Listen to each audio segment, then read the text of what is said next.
Hello my guys, പുതിയൊരു വീഡിയോയിലേക്ക് എല്ലാവർക്കും സ്വാഗതം. ഇന്ന് ജംഷഡ്പൂർ FCക്കെതിരെ അവരുടെ തട്ടകത്തിൽ കേരള ബ്ലാസ്റ്റേഴ്സ് എവേ മാച്ചിനായിട്ട് ഇറങ്ങുകയാണ്. നമുക്കറിയാമല്ലോ, കഴിഞ്ഞ മത്സരത്തിൽ കൊച്ചിയിൽ വെച്ച് നടന്ന മത്സരത്തിൽ മുഹമ്മദ് നസിക്കെതിരെ 3-0 ഗംഭീര വിജയം കേരള ബ്ലാസ്റ്റേഴ്സിന് സ്വന്തമാക്കാൻ സാധിച്ചിട്ടുണ്ടായിരുന്നു. പക്ഷേ മുഹമ്മദ് നസിയെ പോലെ ദുർബലരല്ല ജംഷഡ്പൂർ FC. അതുകൊണ്ടൊക്കെ തന്നെ കേരള ബ്ലാസ്റ്റേഴ്സിന് ഇന്നത്തേത് ഒരു ഡു ഓർ ഡൈ മത്സരം തന്നെയാണ്. നമുക്കറിയാമല്ലോ, ISL പോയിന്റ് ടേബിളിൽ നിലവിൽ 10ാം സ്ഥാനത്ത് പരിതാപകരമായ നിലയിൽ തന്നെയാണ് ബ്ലാസ്റ്റേഴ്സ് ഇപ്പോഴും ഉള്ളത്.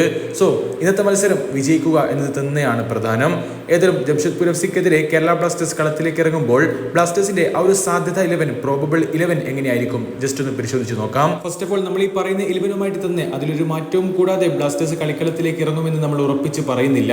പക്ഷേ ബ്ലാസ്റ്റേഴ്സിന്റെ നിലവിലെ സാഹചര്യം കണക്കിലെടുത്തുകൊണ്ട് ജംഷഡ്പൂർ FCക്കെതിരെ ഇന്ന് കേരള ബ്ലാസ്റ്റേഴ്സ് ഇങ്ങനെ ഒരു 11 ഇറങ്ങുമെന്നാണ് നമ്മൾ പ്രതീക്ഷിക്കുന്നത്. ഒരു സാധ്യത 11 നമ്മൾ നോക്കുന്നത്. സച്ചിൻ സുരേഷ് തന്നെ കേരള ബ്ലാസ്റ്റേഴ്സിന്റെ ഗോൾ കീപ്പറായിട്ട് തുടരും.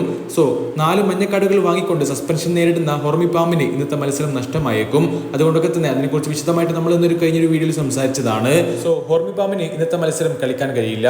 തീർച്ചയായിട്ടും റൈറ്റ് ബാക്ക് പൊസിഷനിൽ സന്ദീപിന്റെ കാര്യത്തിൽ ചെറിയ തോതിലുള്ള മാറ്റങ്ങൾ ഉണ്ടാവാം എന്നുള്ള റിപ്പോർട്ടുകൾ വരുന്നുണ്ട്. പക്ഷേ സന്ദീപ് സിംഗിനെ മാറ്റാനുള്ള സാധ്യത നമ്മളേതായാലും കാണുന്നില്ല. നവോച്ച, മിലോസ് ഡെൻസിച്ച്, അതുപോലെ തന്നെ പ്രീതം കോട്ടാൽ, ഐബൻ എന്നിവരായിരിക്കും കേരള ബ്ലാസ്റ്റേഴ്സിന്റെ ഡിഫൻസിൽ ഇറങ്ങുക എന്നാണ് ഞാൻ പ്രതീക്ഷിക്കുന്നത്. പരിക്കേറ്റ ഐബൻ നമ്മൾ കണ്ടല്ലോ, കഴിഞ്ഞ മത്സരത്തിൽ ബെഞ്ചിൽ നിന്നാണ് സ്റ്റാർട്ട് ചെയ്തിട്ടുണ്ടായിരുന്നത്. മാത്രവുമല്ല, ഇവിടെ ശ്രദ്ധിക്കേണ്ട മറ്റൊരു കാര്യം, ബംഗളൂരു FCയുമായിട്ടുള്ള മത്സരത്തിൽ പരിക്കേറ്റ വിപിൻ മോഹന് അവസാന മത്സരത്തിൽ ബെഞ്ചിൽ പോലും ഉണ്ടായിരുന്നില്ല എന്നുള്ളതാണ്. താരത്തിന്റെ നിലവിലെ സ്റ്റാറ്റസ് വ്യക്തമല്ല. പക്ഷേ പരിക്ക് മാറിക്കൊണ്ട് നാളെ താരം ബെഞ്ചിൽ നിന്ന് സ്റ്റാർട്ട് ചെയ്യാനുള്ള സാധ്യതകൾ ഏറെയാണെന്നുള്ള റിപ്പോർട്ടുകളും പുറത്തേക്ക് വരുന്നുണ്ട്. ഏതായാലും ഫ്രെഡി അതുപോലെ ഡാനിഷ് ഫാറൂഖ് കോംബോ ആയിരിക്കും മിഡ്ഫീൽഡ് കൈകാര്യം ചെയ്യുന്നത്. അല്ലെങ്കിൽ പിന്നെ ഡാനിഷിന് പകരം അസ്ഹറിനെ കളിപ്പിക്കാനുള്ള സാധ്യതയും കാണുന്നുണ്ട്. കാരണം നമ്മൾ കണ്ടല്ലോ, കഴിഞ്ഞ മത്സരത്തിൽ മുഹമ്മദ് നസിക്കെതിരായിട്ടുള്ള മത്സരത്തിൽ ഡാനിഷ് ഫാറൂഖ് വീണ്ടും ബാക്ക് പാസ് കൊടുത്തുകൊണ്ട് വീണ്ടും പിറകിലോട്ട് വലിയുന്നൊരു കാഴ്ച നമ്മൾ കണ്ടിട്ടുണ്ടായിരുന്നു. ഏതായാലും അസ്ഹറിനെ കളിപ്പിക്കുമോ ഇല്ലയോ എന്നൊക്കെ കാത്തിരുന്ന് കാണേണ്ടതാണ്. ബ്ലാസ്റ്റേഴ്സിന്റെ captain Adrian Luna attacking midfield റോളിലും അതുപോലെ തന്നെ നോവാ സോദോയ് ലെഫ്റ്റ് വിങ്ങിലും കോറു സിംഗ് റൈറ്റ് വിങ്ങിലും കളിച്ചേക്കും.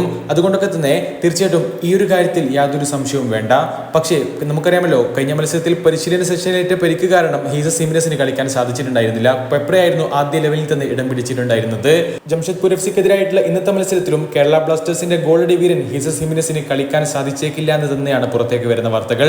പെപ്ര തന്നെ ഇന്നും ആദ്യ 11 ഇടം പിടിച്ചേക്കും. ഏതായാലും ബ്ലാസ്റ്റേഴ്സിന്റെ ഒരു സാധ്യത 11 നമ്മൾ പ്രതീക്ഷിക്കുന്നത് ഇങ്ങനെയാണ്. ഗോൾ കീപ്പർ സച്ചിൻ സുരേഷ്, പ്രതിരോധത്തിൽ നവോച്ച സിംഗ്, മിലോസ് ഡെൻസിച്ച്, പ്രീതം കോട്ടാൽ, ഐബൻ, അതുപോലെ തന്നെ മധ്യനിരയിലേക്ക് വരികയാണെങ്കിൽ റെഡ്ഡി, പിന്നെ ഡാനിഷ് ഫാറൂഖ് അല്ലെങ്കിൽ അസ്ഹർ കളിക്കാനുള്ള സാധ്യതയാണ് കാണുന്നത്.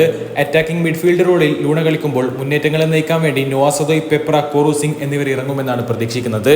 നിങ്ങളുടെ അഭിപ്രായം എന്താണ്? തീർച്ചയായിട്ടും കമന്റ് ബോക്സിൽ രേഖപ്പെടുത്തുക. അടുത്തൊരു വീഡിയോ വീണ്ടും കാണാം. അതുവരേക്കും ചെറിയൊരു ഗുഡ് ബൈ. വീഡിയോ ഇഷ്ടപ്പെടുകയാണെങ്കിൽ ലൈക്ക് ചെയ്യാൻ മറക്കല്ലേ. അപ്പോൾ ബൈ.